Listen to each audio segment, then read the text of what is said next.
To the viewers and the seekers of the truths of God, welcome back to your program called Prepare to Meet the God.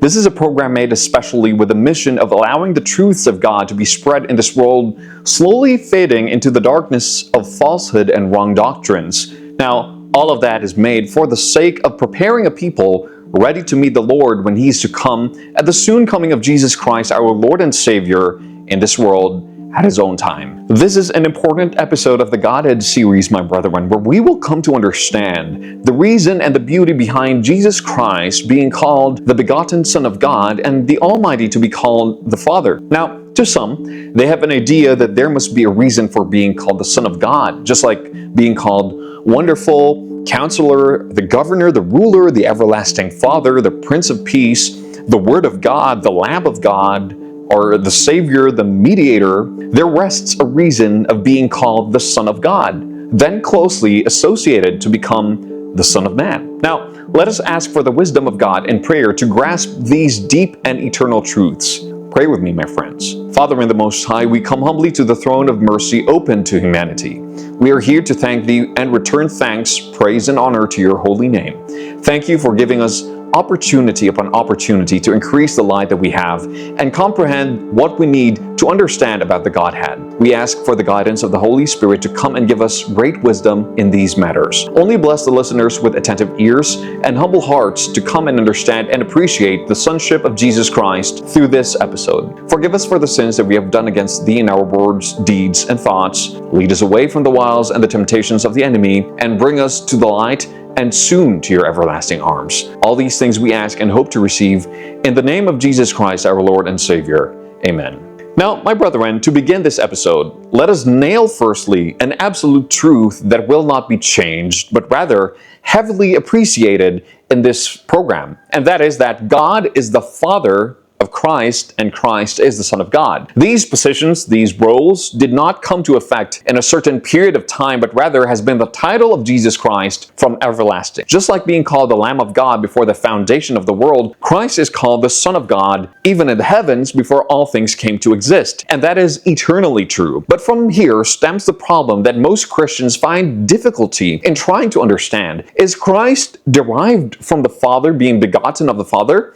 Then how does it harmonize with the fact that the Father, Christ, and the Holy Spirit were from everlasting to everlasting and were simultaneously existing? And that if God is the Father and Christ is the Son, so where should be the mother figure that we should pair up with them? Now, little by little, we will address these questions in the clear light of biblical truth. We have understood in the past episode that Christ was the one God, or the God alone, and yet in His condescension, He confessed of the Father to be the one true God, and Him being the representative of the Father. The reason being that the people were degraded to such an extent that they could no longer see God in the true light of who He is. And so there begins the passages that speaks to us of the relationship of the Father and the Son. We begin that by reading here in the book of John chapter 3 verse 16, where it says, "For God so loved the world that He gave His only begotten Son, that whosoever believeth in Him should not perish but have everlasting life." The Father loves us not because of the great propitiation, but He provided the propitiation because He loves us. Christ was the medium through which He could pour out His infinite love upon a fallen world. God was in Christ reconciling the world unto Himself. We read that in 2 Corinthians chapter 5 verse 19. Now, God suffered with His Son. In the agony of Gethsemane, the death of Calvary, the heart of infinite love paid the price for our redemption. Man had become so degraded by sin that it was impossible in himself to come into harmony with Him whose nature is purity and goodness. But Christ could impart divine power to unite with human effort. Thus, by repentance toward God and faith in Jesus Christ, us, the fallen children of Adam, might once more become the sons of God. From here begins the imagery and the intimation of the Father and the Son. Indoctrinated very early in the Bible about the sacrifice of the Son by Abraham, we were taught by God of the Father's love to sacrifice His Son. It was a deep and a great sacrifice, one that the Father has mirrored for the sacrifice of Jesus Christ into this world. Now, offering all for the sake of a people He loved, even to give up the life of His only begotten Son, that alone could atone for the sins of the people of this world. That was the whole imagery and the whole symbolism that gave us the very importance of why God was called the Father and Christ was called the Son. Now, before anything else, we see, my brethren, that in the first chapter of the book of John, Christ was presented as the Word of God. From him came the light that was needed for a generation in need. And from him came that very representation of the Fathership of God. The scriptures, authored by God, clearly indicate the relationship between God and Christ, and they bring to view as clearly the personality and the individuality of each. Now, God is the Father of Christ. Christ is the Son of God. To Christ has been given an exalted position, and he has been made equal with the Father.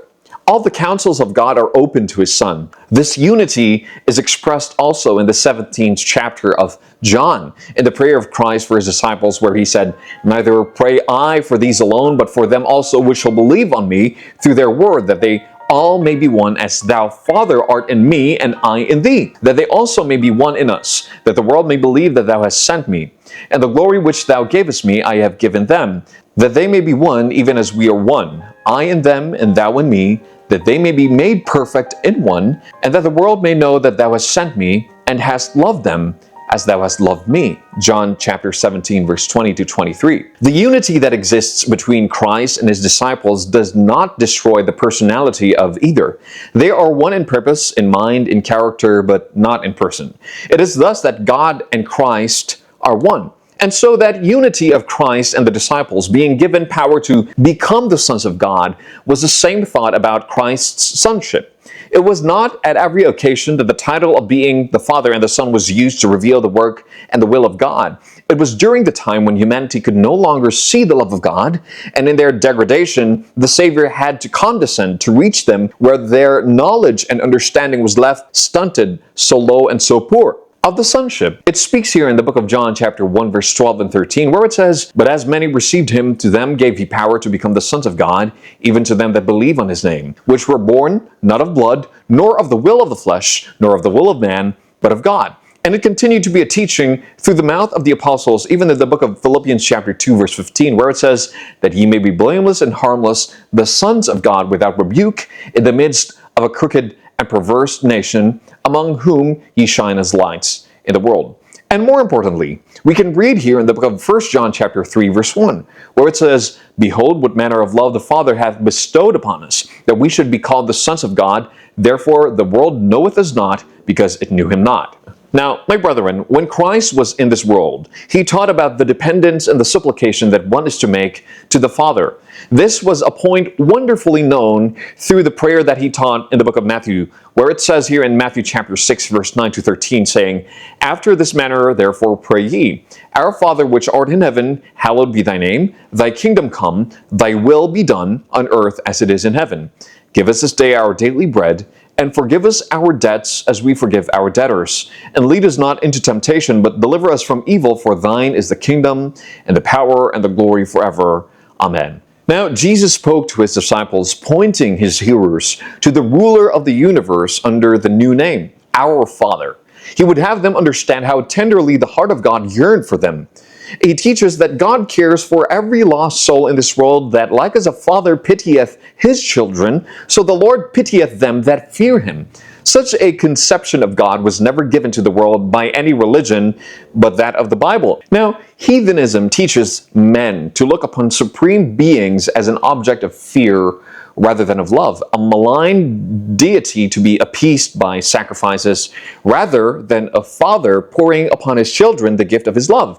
And this is the case for almost every individual in how they see divinity.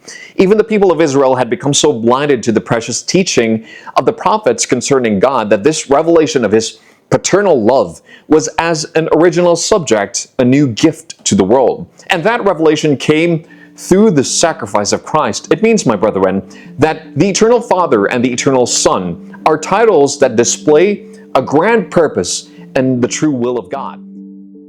Hey guys, this is your program, Prepare to Meet the God. From now on, we will be making two-part episodes for every kind of lengthy kind of videos that we have presenting to us great and grand truths about themes and topics in the Bible that we ought to understand. This is one of the episodes that will begin that very thought of separating into two parts. The first part of explaining the love of the Father and of Christ and this relationship, and make sure to follow so that you won't miss the part two of this episode speaking about this wonderful theme of the love of God, Father, and the Son, and how it's very close and very dear to us all. And like as always, this program wishes you very dearly. May God's blessing be upon you.